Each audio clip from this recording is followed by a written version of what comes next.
Dan baik, selamat sore Bapak Ibu semuanya. Langsung saja kita mulai, to the point saja. Saya orangnya ceplos-ceplos, jadi nggak usah opening segala macam ya. Omong kosong itu opening ya.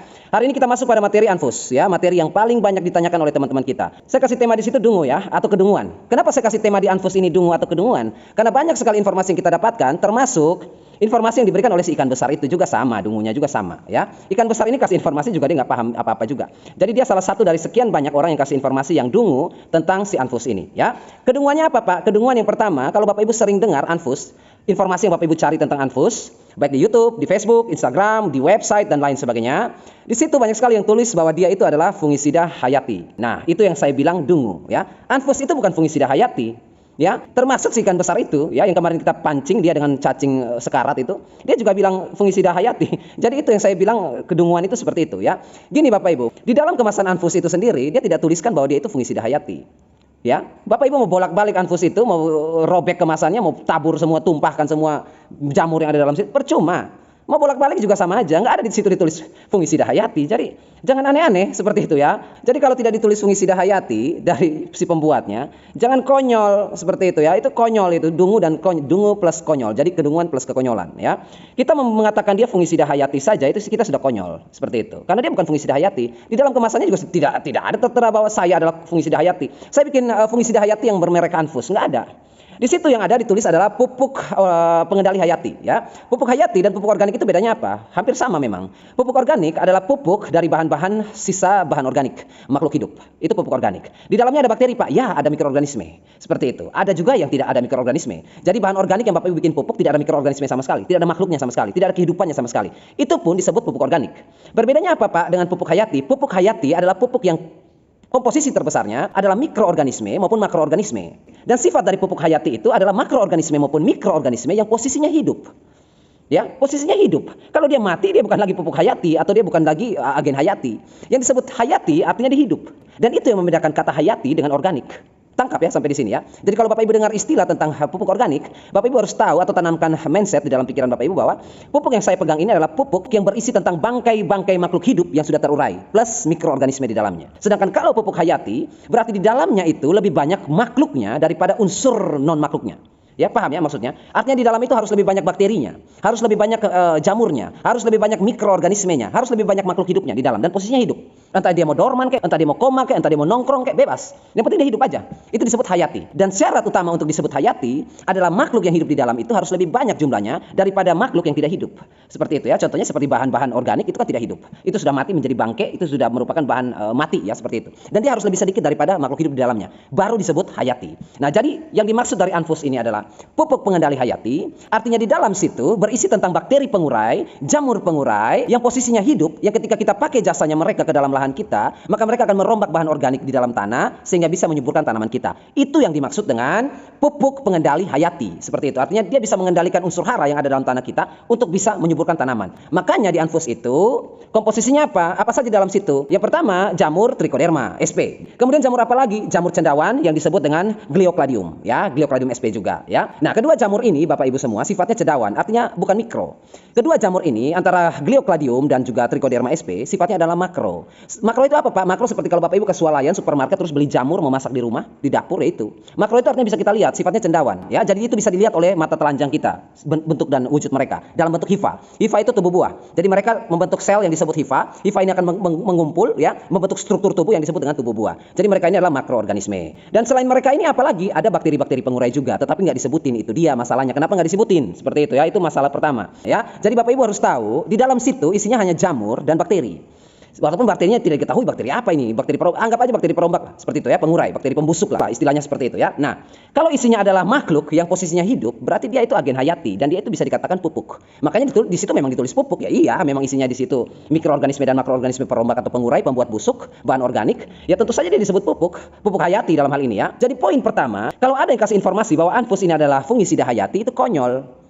Seperti itu konyol. Jadi kalau disebut fungisida hayati, orang-orang yang membeli produk itu berharap akan menyembuhkan tanamannya, akan mengendalikan hama di lahannya, akan membunuh patogen di lahannya. Kalau misalnya kita sebut hayati, tetapi buktinya apa? Saya ini terima WhatsApp setiap hari Bapak Ibu, live saya jawab langsung, konsultasi, gratis seperti itu setiap hari. Bapak Ibu tahu nggak? Banyak sekali orang hampir setiap hari itu mengeluhkan tanaman-tanaman dia layu fusarium, busuk Phytophthora dan lain sebagainya. Seperti itu. Kemudian saya tanya pengolahan lahannya seperti apa? Rata-rata menyebutkan Anfus.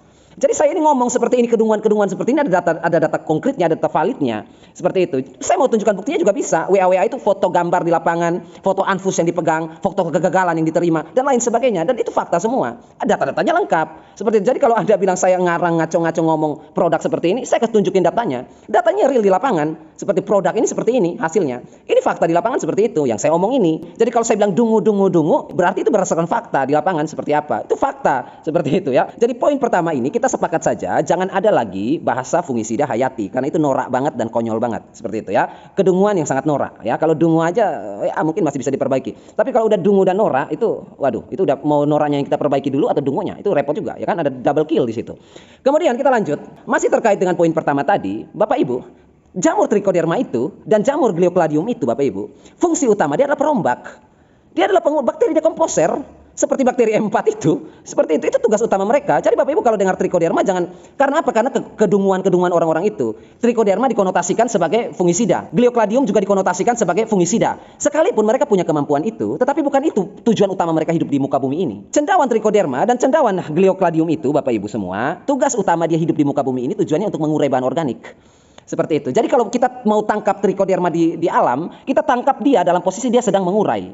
Bukan dalam keadaan dia sedang membunuh. Ya, konyol kan? Mana ada Bapak Ibu tangkap trichoderma atau menjebak trichoderma atau mengambil trichoderma dari alam pada saat dia sedang berburu patogen? Mana ada? Yang ada dia sedang meremukan batang pohon. Yang ada dia sedang menghancurkan dedaunan. Yang ada dia sedang mengurai dengan semangat-semangatnya bahan organik keramik yang ada di dalam hutan itu, yaitu bahan organik mati tadi.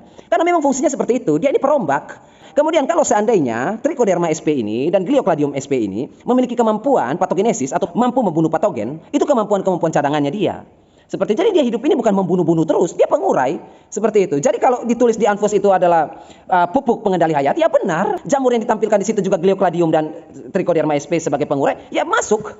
Ya benar itu, seperti itu. Ya benar, karena tugas mereka sebagai pengurai. Tujuan utama si anfus itu menuliskan di situ atau memasukkan Trichoderma dan Gliocladium di situ, fungsinya sebagai pupuk hayati. Di mana pupuk hayati ini seperti yang saya bilang tadi, pupuk yang berisi tentang makhluk hidup. Jadi ditulis pupuk tapi isinya makhluk hidup. Bisa ditulis pupuk hayati. Contoh, misalnya M4 ya. M4 itu Bapak Ibu itu kan dekomposer itu ya. M4 itu Bapak Ibu, kalau saya mau bilang M4 itu pupuk hayati, bisa-bisa saja. Apa salahnya? Sekarang kalau saya bilang M4 itu pupuk hayati, siapa mau bantah? Siapa mau komplain? Siapa mau kritik itu? Seperti itu. Ilmuwan siapa yang mau kritik? Ahli profesor siapa yang mau kritik? Kalau sekarang saya ganti M4 itu namanya bukan dekomposer, namanya adalah pupuk hayati. Bisa nggak? Ya bisa. Siapa mau komplain itu? Orang isinya di dalam M4 itu adalah makhluk hidup, makhluk yang hidup. Seperti itu. Kalau ditaruh di tanah dia bisa merombak, itu pupuk hayati. Jadi bisa-bisa saja, asalkan kita punya ini. Seperti itu ya, itu yang pertama. Kemudian yang kedua, saya ingin koreksi dulu produk ini. Ya, mohon maaf ya, produk Anfus, saya koreksi Anda dikit ya. Pertama, produk Anda ini, Anfus ini, di belakang kemasannya itu ditulis mengandung unsur hara makro dan mikro. Ya, yang saya mau tanyakan, mana ada standar penyebaran pupuk ya, penjualan pupuk yang di situ tidak terterakan unsurnya. Ya, lambang unsurnya. Sekarang kalau misalnya Anda bilang mengandung unsur hara makro dan mikro. Sekarang makro itu misalnya ya, kita taruhlah saja makro primer misalnya NPK, ya, makro sekunder kalsium, magnesium, sulfur ya. 6 unsur hara makro ini mana yang Anda maksud? Mana yang Anda maksud? Di situ ditulis unsur hara makro dan mikro. Ya, makro dan mikronya apa? Kan gini Bapak Ibu, ini nggak layak ya. Sebenarnya ini nggak layak untuk diedarkan, ini sebenarnya nggak layak. Nggak layaknya kenapa? Karena ini akan membingungkan si pengguna. Seperti itu ya. Seperti misalnya saya yang mau beli, saya akan bingung. Ini pupuk mengandung unsur hara makro dan mikro, tetapi untuk apa? Tanaman itu ada setiap fase. Fase generatif, fase pembibitan, fase vegetatif, banyak fase. Fase peremajaan kembali, pemulihan kembali, recovery kembali, itu juga fase. Dan tua kita memudahkan kembali, itu juga fase. Sepertinya fase yang mana? Ya, makro dan mikro ini masuk di fase yang mana? Ini kan bingung ini. Seperti itu kan. Jadi kalau mau bikin pupuk ya untuk apa? Pabrik Anfus itu atau yang punya Anfus itu ya, mudah-mudahan Anda dengar video ini, kritikan dari saya ini. Kalau Anda mau bikin pupuk itu tulis di situ ya. Misalnya di sini unsur hara mengandung unsur hara makro dan mikro. Makro itu apa aja? Sehingga nanti kalau kita tahu makronya apa di dalam situ, kita bisa tujukan kepada tanaman kita yang membutuhkan makro itu. Seperti itu ya. Misalnya tanaman saya dalam fase vegetatif, saya butuh nitrogen dan fosfor. Di situ fosfornya berapa, nitrogennya berapa, ditulis biar saya tidak kasih salah pupuk. Kemudian yang kedua, mengandung unsur hara mikro, ya mikronya apa?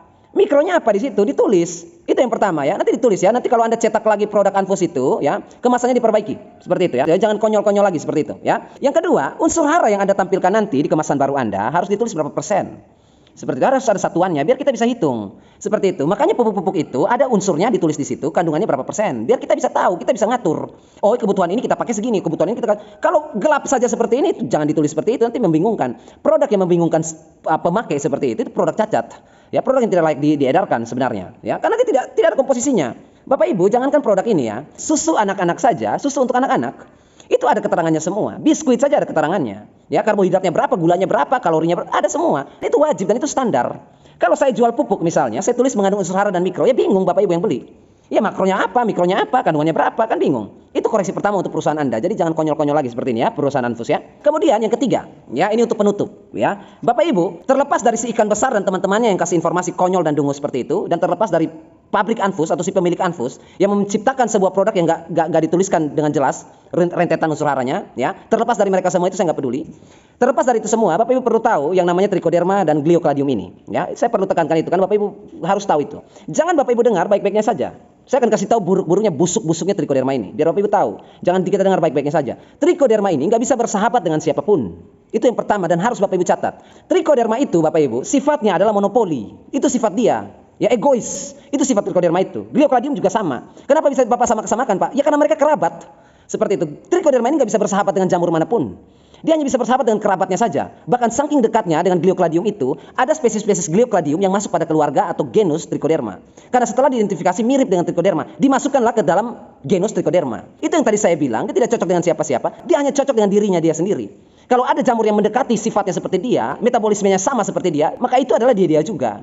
Cuma belum diidentifikasi saja, ya. Seperti dulu misalnya kita tahu bahwa ada jamur trichoderma, ada jamur gliocladium. Tetapi setelah penelitian makin ke sini, informasi ilmu pengetahuan makin ke sini makin spektakuler, ya, makin bagus, makin canggih, diketahuilah bahwa jamur gliocladium itu kerabatnya trichoderma.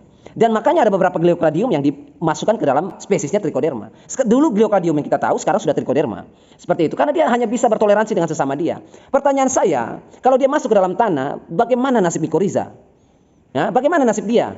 Mycorrhiza ini kan sama, ya kan, cendawan-cendawan juga yang membantu bersimbiosis dengan akar tanaman Bapak Ibu untuk mencari akar dan unsur hara. Begitu sampainya trichoderma dan gliocladium ini yang sifatnya monopoli ini masuk ke dalam tanah, ketemu sama mycorrhiza, habis mycorrhizanya. Loh kok bisa begitu Pak? Ya iya, karena sifat monopoli tadi. Kalau ada jamur-jamur lain, dia nggak pandang bulu Bapak Ibu. Mau patogen, mau jamur baik, dia sikat semua. Itu sifatnya. Seperti itu. Itu yang harus Bapak Ibu ketahui. Jadi jangan dengar baik-baiknya saja. Busuk-busuknya harus ketahui. Dan yang kedua Bapak Ibu, kita memasukkan sebuah makhluk ke dalam lahan kita. Itu sama saja kita merusak ekosistem di lahan kita Bapak Ibu. Ya, lahan Bapak Ibu itu sudah ada jamur pengurainya. Tanpa Bapak Ibu masukin Anfus. Di lahan Bapak Ibu itu sudah ada bakteri pengurainya. Tanpa Bapak Ibu masukin Anfus ke dalam situ. Sudah ada. Dari mana Bapak tahu? Jangankan di lahan Bapak Ibu. Sekarang Bapak Ibu ambil pisang yang sudah matang, ya pisang matang, taruh di kamar tidur. Taruh di kamar tidur Bapak Ibu, mau di lemari kayak, mau di meja kayak, mau di lantai kayak, bebas. 1 bulan pisang itu sudah jadi tanah.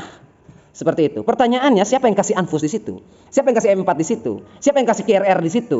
Ya, siapa yang kasih probiotik di situ? Nggak ada. Ya, kamar Bapak Ibu itu steril karena dibersihkan tiap hari, tetapi tetap saja pisang itu busuk. Ya, busuk di situ. Apalagi lahan Bapak Ibu, di kamar tidur saja yang bersih saja, bahan organiknya membusuk, terurai. Ya, apalagi di lahan Bapak Ibu yang bakterinya terlalu banyak jumlahnya. Yang perlu Bapak Ibu lakukan hanya memberi makan mereka. Itu yang penting. Bukan Bapak Ibu ambil lagi mikroorganisme dari luar untuk masuk ke dalam. Tidak perlu. Yang perlu Bapak Ibu lakukan adalah memberi makan mereka karena mereka sudah ada. Seperti itu. Bapak Ibu sudah punya pepaya ya. Bapak Ibu sudah punya pepaya, kemudian Bapak Ibu sudah punya blender. Ya, kenapa lagi beli jus pepaya? Seperti itu ya. Kenapa beli jus pepaya? Orang sudah ada pepaya dan blender. Tinggal di blender aja jadi jus itu. Apalagi, jadi yang sebenarnya Bapak Ibu perlukan itu bukan mikroorganisme. Baik itu jamur kayak Anfus kayak apa, bukan itu yang Bapak Ibu butuhkan. Yang Bapak Ibu butuhkan adalah bahan organik untuk memberi makan mikroorganisme di lahan Bapak Ibu. Yang untuk memberi makan trichoderma yang ada di lahan Bapak Ibu. Untuk memberi makan bakteri pengurai yang ada di lahan Bapak Ibu. Untuk memberi makan jamur gliocladium yang sudah ada di lahan Bapak Ibu sendiri. Kasih makan mereka, bukan ambil yang baru kasih masuk ke dalam. Itu salah. Kemudian Bapak Ibu, yang lebih konyol lagi dari Anfus ini, ya, ini saya bilang konyol aja ya. Bapak Ibu, kalau Bapak Ibu mau pakai jasa Anfus ini atau membeli Anfus dan diaplikasikan pada lahan Bapak Ibu, berarti Bapak Ibu harus terima segala konsekuensi yang merugikan.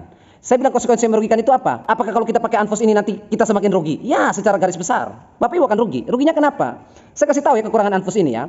Anfus ini kalau Bapak Ibu pakai ya, Bapak Ibu tidak bisa lagi menggunakan M4 di situ. Itu yang pertama. Anfus ini nggak bekerja sama, nggak bertoleransi dengan bakteri di dalam M4, jamur di dalam M4, disikat sama dia.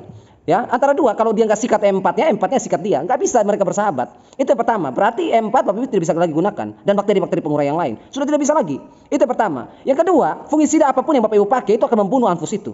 Jadi Anfus itu Bapak Ibu beli dengan jerih payah, susah payah, harganya mahal. Begitu ada hama, insek misalnya, kutu, semprot insektisida di situ, tetes ke dalam tanah, Anfusnya mati. Itu ruginya. Anfusnya tidak berfungsi lagi, Anfusnya mati karena pestisida kimia. Seperti itu. Dia nggak bisa berurusan dengan kimia, bahan-bahan ini. Jadi kalau Bapak Ibu pakai anfus di situ, mengaplikasikan anfus ke dalam lahan Bapak Ibu harus terima bahwa tidak boleh lagi ada penyemprotan insektisida. Mau nggak? Tidak boleh lagi ada penyemprotan bakterisida. Tidak boleh lagi ada pemberian fungisida, kimia. Tidak boleh lagi ada. Kalau nggak akan membunuh anfus itu, akan membuang uang Bapak Ibu semua, menguap uangnya. Seperti yang sudah beli anfus dengan banyak, menguap. Kan anfus tidak bertoleransi dengan itu. Begitu barang-barang kimia itu masuk, insektisida atau pestisida kimia masuk, anfusnya mati. Seperti itu ya. Dan yang lebih konyolnya lagi, ini saya bilang konyol aja ya. Anfus ini kalau sudah Bapak Ibu terapkan di lahan Bapak Ibu pakai pupuk kimia, mati anfusnya. Coba aja coba, tabur anfus, siram anfus, kocor anfus, mau berapa banyak aja bebas. Lalu Bapak Ibu aplikasikan NPK misalnya, atau urea misalnya, atau SP36 misalnya, atau KCL misalnya, mati anfusnya. Itu yang saya bilang konyol, yang saya bilang dungu itu di situ. Seperti itu, tidak memperhitungkan itu semua. Jadi ketika kita membeli produk anfus ini, resikonya kita tanggung sendiri. Sekarang saya tanya ke Bapak Ibu, apa Bapak Ibu mau?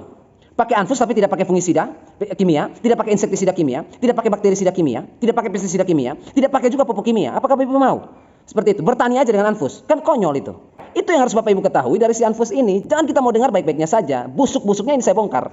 Biar kita tahu semua busuk-busuknya. Ya, jadi kurang lebih seperti itu saja. Masih banyak materi yang saya sampaikan dari anfus ini. Tetapi kita terbatas oleh waktu. Sampai jumpa di materi-materi selanjutnya. Terima kasih sudah menyaksikan dan akhir kata saya ucapkan, salam akal sehat.